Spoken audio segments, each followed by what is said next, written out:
اپنی سیاست بچانے کے لیے وہ معیشت کو نقصان نہ پہنچائیں، کیونکہ اس کا سارا بوجھ غریب عوام پہ پڑ رہا ہے. آج کم از کم 4 کروڑ نوجوان پاکستان میں بے روزگار ہے، اور کم از کم 40% پاکستان کی پاپولیشن جو ہے وہ poverty, below the poverty line آ چکی ہے. اس وقت بھی کم از کم 2.5 سے 3 کروڑ بچہ ایسا ہے جو اسکول جانے سے محروم ہے. ان حالات کا خیال کرنا پڑے گا. ہمارے سیاستدانوں کو خدا را ملک کے لیے کریں، ملک کی سالمیت کو بہتر سے بہتر بنائیں، اور یہ پولرائزیشن ختم کریں، اور سنسیریٹی سے سلمان صاحب بالکل ختم ہونی چاہیے. ملک میں جب تک پولیٹیکل سٹیبلٹی نہیں ہوگی تو ہماری اکنامیکل سٹیبلٹی جو کہا جاتا ہے کہ اس کے ساتھ مشروط ہے، اس کے بھی چانسز سٹیبل ہونے کے ذرا کم ہے. میں مظہر صاحب سے جان لوں، مظہر صاحب یہ جو فچ نے رپورٹ دی ہے اس کا جو معاشی اینگل تھا وہ تو میں نے جانا کہ سلمان صاحب سے. اب اس نے کچھ پریڈکشنز کی ہیں، اگر پریڈکشنز کے حوالے سے دیکھیں تو اس نے کہا ہے کہ فش کے مطابق بانی پی ٹی آئی مستقبل قریب میں باہر آتے ان کو نظر نہیں آ رہے. اور انہوں نے جو سب سے بڑی بات کر دی، انہوں نے کہا جی اگلے 18 مہینے میں موجودہ گورنمنٹ چلی جائے گی اور ٹیکنوکریٹ سیٹ اپ ان کو آتا نظر آ رہا ہے. سر فچ اپنی حدود سے آپ کو نہیں لگتا کہ باہر چلا گیا؟ ویسے تو سارے ہی اپنی حدود سے باہر ہیں، لیکن فچ نے جس طرح کی پریڈکشنز کی ہیں، مطلب اس کو ایگزیکٹلی کیسے پتا کہ 18 مہینے میں گورنمنٹ چلی جائے گی، ٹیکنوکریٹ سیٹ اپ آ جائے گا؟ آپ کو کیا لگتا ہے؟ اچھا دیکھیے، میں 2-3 باتوں کا جواب دوں گا. جی جی. تو یہ مالیاتی ادارہ ہے. ٹھیک. مالیاتی ادارے کو صحیح بات آپ نے فرمائی کہ سیاسی پیشین گوئی نہیں کرنی چاہیے، سیاسی پیشین گوئیوں سے گریز کرنا چاہیے.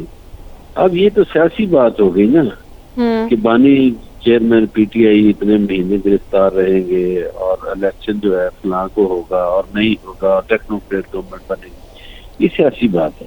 جی. سلمان صاحب کی باتیں میں نے بڑے عمل سے بڑے غور سے سنی ہے. جی جی. دیکھیے 3-4 کویشچن پیدا ہوتے ہیں. ٹھیک. درست بات ہے سیاسی عدم استحکام والی، مگر گزارش یہ ہے کہ پچھلے 2 سالوں سے جو غیر آئینی اقدامات ہو رہے ہیں، مثلا پہلے میں نے وہ 90 روز والی بات کی، وہ غیر آئینی کام ہوا. اب آپ کو پتہ ہے کہ جو سیاستدان دوسرے کی سیٹیں لینے کے چکر میں، مفت کی سیٹیں لینے کے چکر میں جی جی غیر قانونی حربے استعمال کر رہے ہیں، سلمان صاحب ان سے توقع کرتے ہیں کہ یہ سیاسی استحکام لائیں گے. دیکھیے یہ جو سیاسی استحکام ہے اس کی طرف ہمارے 2 اہم دوستوں نے، یعنی سعودی عربیہ نے اور چین نے واضح طور پر ہمیں کہا کہ سیاسی استحکام لائیں. ٹھیک. اب معیشت کو کیسے بہتر ہو سکتی ہے؟ یہ 3-4 میرے سوال ہیں، اس کا جواب سلمان صاحب بہتر دے پائیں گے. دیکھیے معیشت ہماری جو ہے یا زراعت سے بہتر ہوگی، یا ہماری صنعت سے بہتر ہوگی، یا ہماری ٹریڈ سے بہتر ہوگی، یا ہماری ٹورزم سے بہتر ہوگی. اب اللہ ماشاءاللہ زراعت کی ہمارے یہ صورتحال ہے کہ ہمارا کسان رل گیا ہے.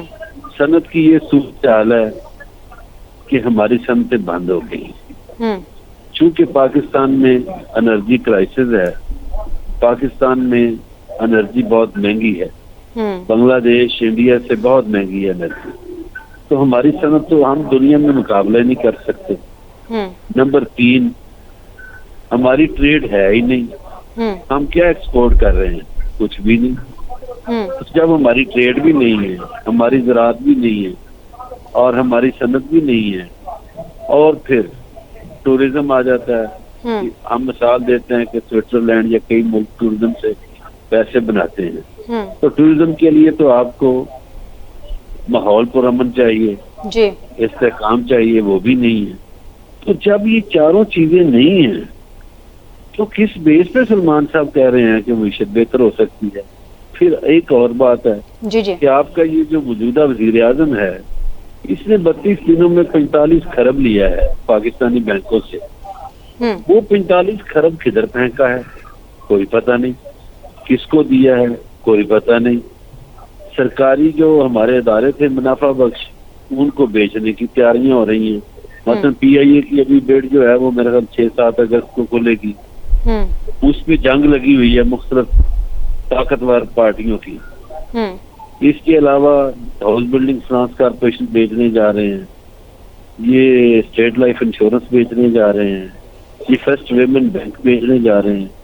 تو آپ لیکن مظہر صاحب وہ تو کہا جا رہا نا کہ یہ پرائیویٹائزیشن کی جانب ہم جا رہے ہیں تاکہ ملک سٹیبل ہو، وہ بھی سٹیبلٹی کی کوششیں بظاہر ان کی جا رہی ہیں.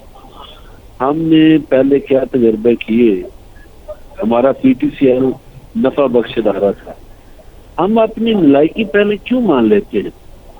ہمارے ادارے کیوں نہیں نفع بخش بن سکتے؟ اس کا مطلب ان کو چلانے والے نااہل ہیں. وہی ادارہ جب آپ پرائیویٹ کرتے ہیں تو پرائیویٹ سیکٹر میں وہ ترقی کر جاتا ہے. اب میں مثلا میں ٹی ویوں کے نام لوں گا تو پاکستان کا جو سرکاری ٹی وی وہ بجلی کے بلوں سے تو چلتا ہے، تو اس کا مطلب ہے وہ کچھ بھی نہیں کماتے.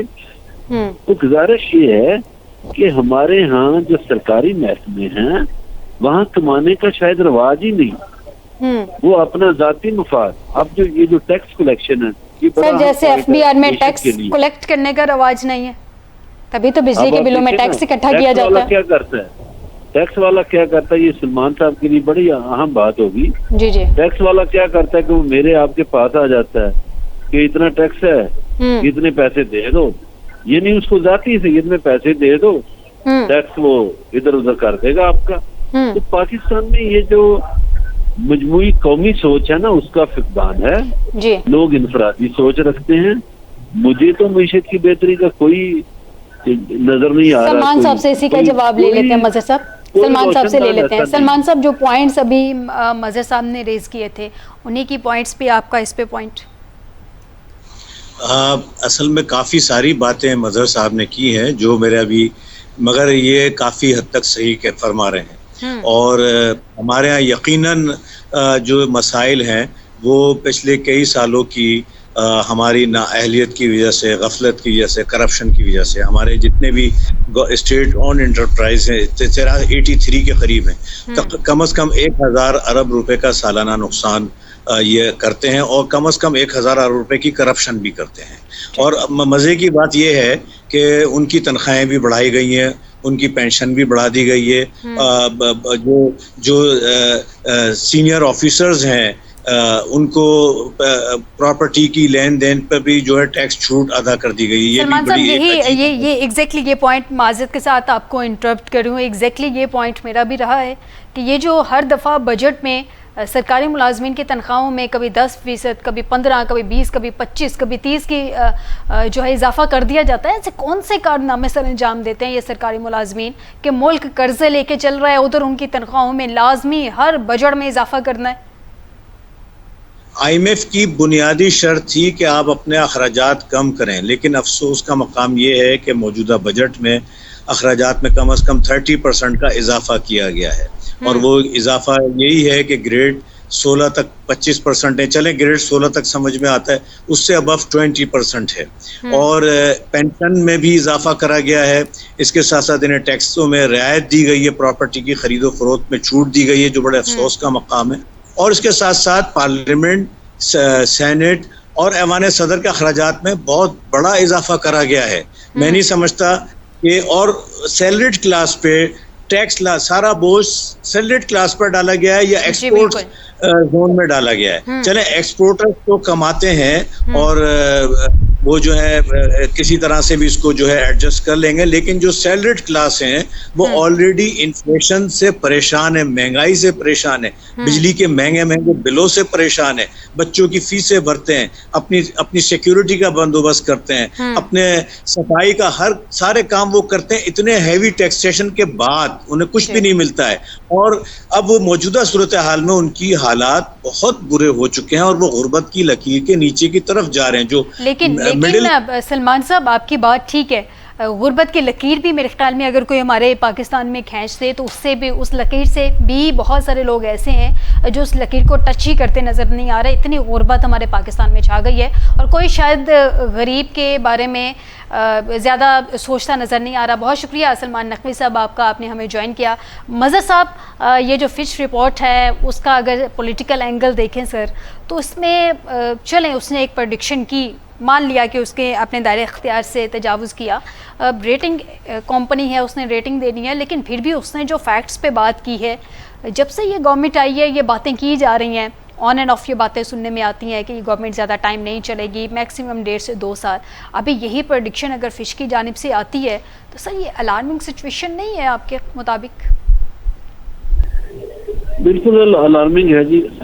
پہلی بات تو یہ ہے کہ ہمارے ہاں جو الیکشن ہوا وہ ایک دھاندلی زدہ الیکشن تھا, اور آپ سب کو پتہ ہے کہ 8 فروری کو ووٹ کسی اور کو ڈالے گئے تھے, 9 فروری کو رزلٹ کسی اور کے حق میں آئے. فارم 45 اور 47 والی بحث ابھی تک جاری ہے. اب پاکستان کی عدالت اب کہتی ہے, جو اعلیٰ عدلیہ ہے, کہ جی الیکشن کمیشن نے ہمارے فیصلوں کی غلط تشریح کی ہے.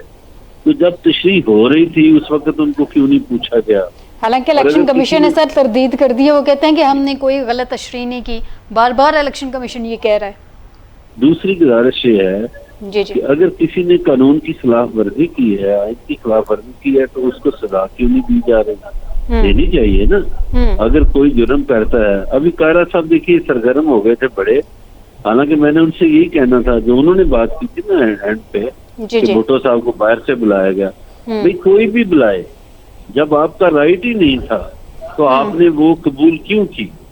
جو میرا حق نہیں ہے میں قبول اگر کروں گا تو میں مجرم ہوں.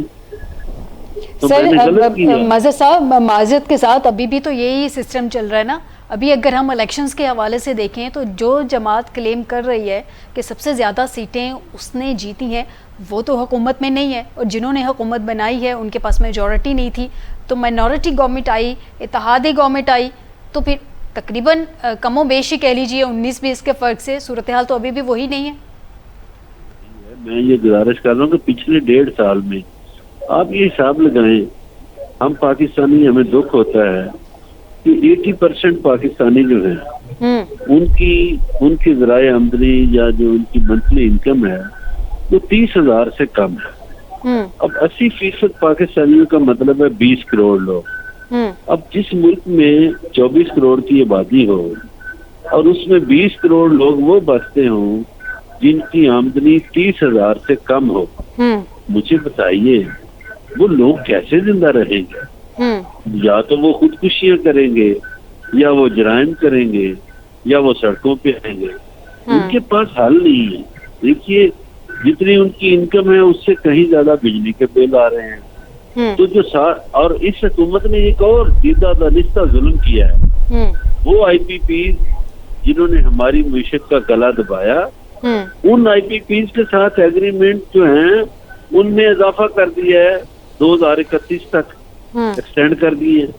تو یہ جو ایکسٹینڈ کرنا ہے, کیا یہ پاکستان کی محبت میں کیا گیا؟ کیا لوگوں کی محبت میں کیا گیا؟ بالکل نہیں, ذاتی مفاد کے لیے کیا گیا. اب دیکھیں نیب مختلف کیسز مناتی ہے.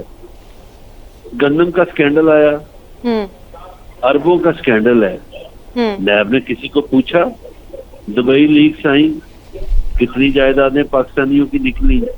جتنا ہم پہ قرضہ ہے اس سے زیادہ تو جائیدادیں نکل رہی, کسی نے پوچھا؟ اب یہ اس ملک کی ایک بڑی بدقسمتی ہے کہ یہاں پوچھنے والا ہی کوئی نہیں. لیکن مظہر صاحب جو پوچھا جاتا ہے پھر اس کو ایکسیپٹ بھی نہیں کیا جاتا.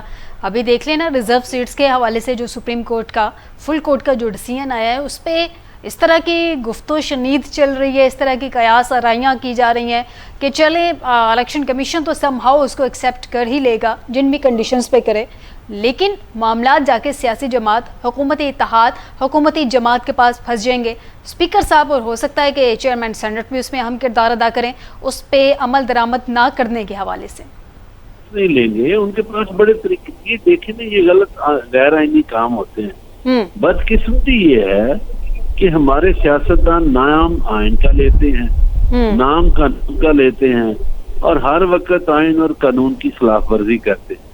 اب یہ میرا جو بحث تھی وہ یہی ہے کہ اگر ان سیاسی پارٹیوں میں تھوڑا سا حوصلہ ہوتا, ہمت ہوتی, تو یہ کہتے بھائی جن کی سیٹیں آپ ان کو دے دیں.